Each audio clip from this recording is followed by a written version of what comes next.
sometime much later in life, if not in the kingdom, that we will realize the significance of the walk in life that we have lived and experienced in this present world. Hi, this is Barry Phillips with 10-Minute Torah, day number 5, the final day of Torah portion Bamidbar, and we've only scratched the surface. First of all, before we get started, let me just say thank you very much to all of you who watch these 10-Minute Torahs on a consistent basis. Thank you for those who hit the like button. Thank you for those who have subscribed. If you haven't subscribed, please do so. For those who have hit the bell and you get a notice in your email when a new one is out. Thank you for your kind comments and your encouragement. And I would appreciate it if you would take these and share them on your social media pages and let your friends know about them. Just trying to reach as large an audience as we can for the benefit of spreading the word of the Torah. And so thank you very much for watching. Now, let's go into chapter number 4 of the book of Numbers, or Bamidbar. And verse 1 says, And Yahweh spoke to Moshe and to Aaron, saying, Take a census of the sons of Kehath from among the children of Levi by their clans, by their father's house, from 30 years old and above to 50 years old, all who enter into the service to do the work in the tent of appointment. Let's pause there for a moment.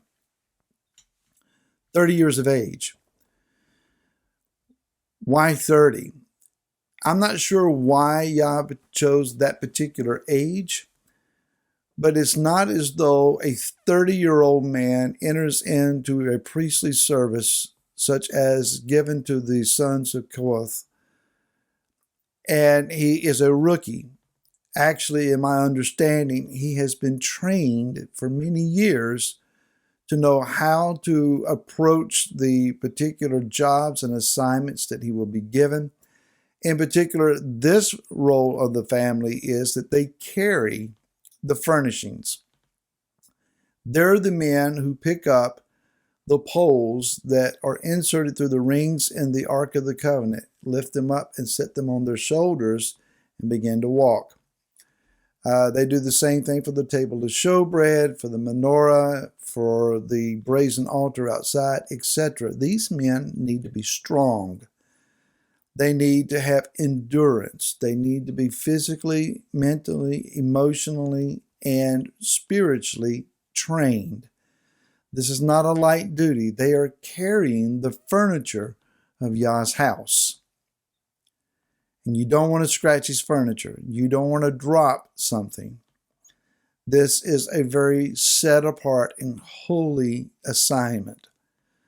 So they would have been trained for a long period of time. Now, let's go to the days of David when he was king, and he wanted to bring the ark that had been captured by the Philistines during the time of Eli the priest. Eli, his sons were Hophni and Pinchas, or Phinehas as we would say. They lived a very debauched lifestyle. Even though they functioned as priests, they were not set-apart men. In a battle with the Philistines, the ark was taken and captured, but the Philistines couldn't keep it. They were being judged severely, and it had been sent away, traveling on an ox cart. The ark was never designed to be carried on an ox cart. When David went to retrieve it and bring it to Jerusalem, he used the Philistine means of transport, put it on another ox cart, and Uzzah, a Kohathite, was walking alongside of it.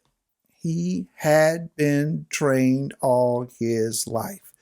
Do not look into the ark. Do not touch the ark.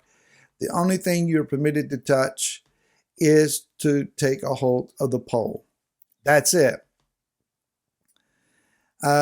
According to what we read in this chapter, the ark should not be visible to the naked eye, not even the outside. It must be covered with 3 coverings. A veil goes over it. Perhaps the veil that covers the most set apart place is laid over it. Then a layer of fine leather is laid over it. And then an additional layer of a blue tapestry.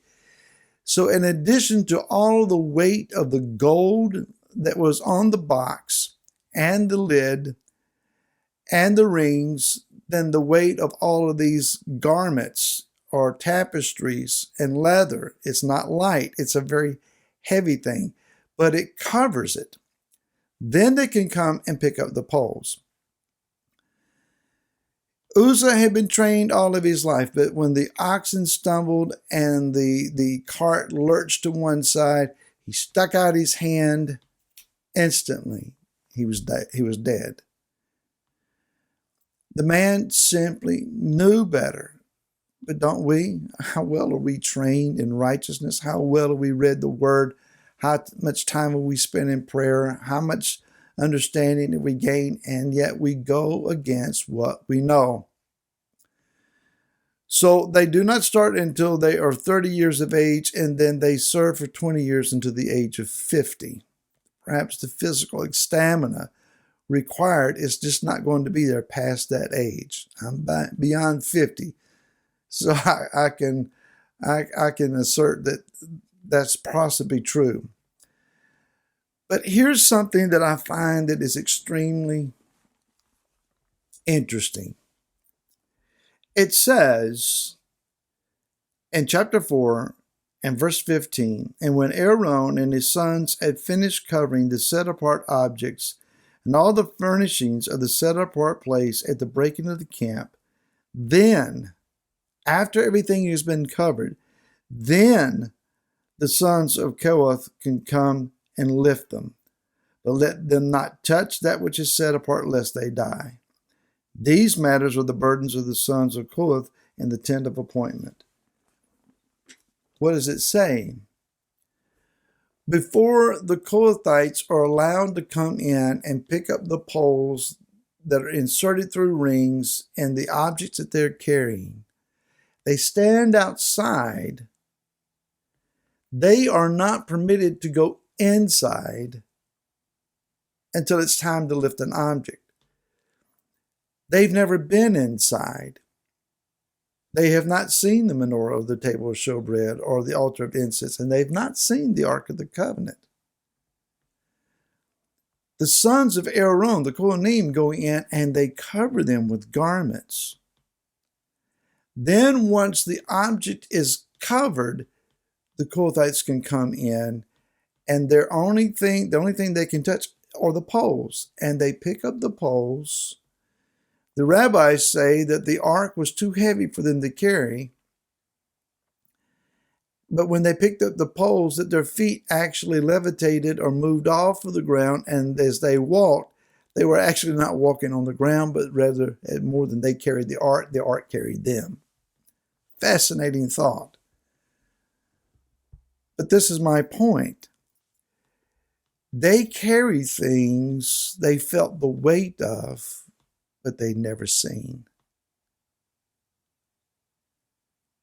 They didn't know what they were carrying looked like. It was covered, but they felt its weight. I don't know what the kingdom's going to look like. I don't know what the days of anointing and power and unction that are unfolding before us right now are going to look like.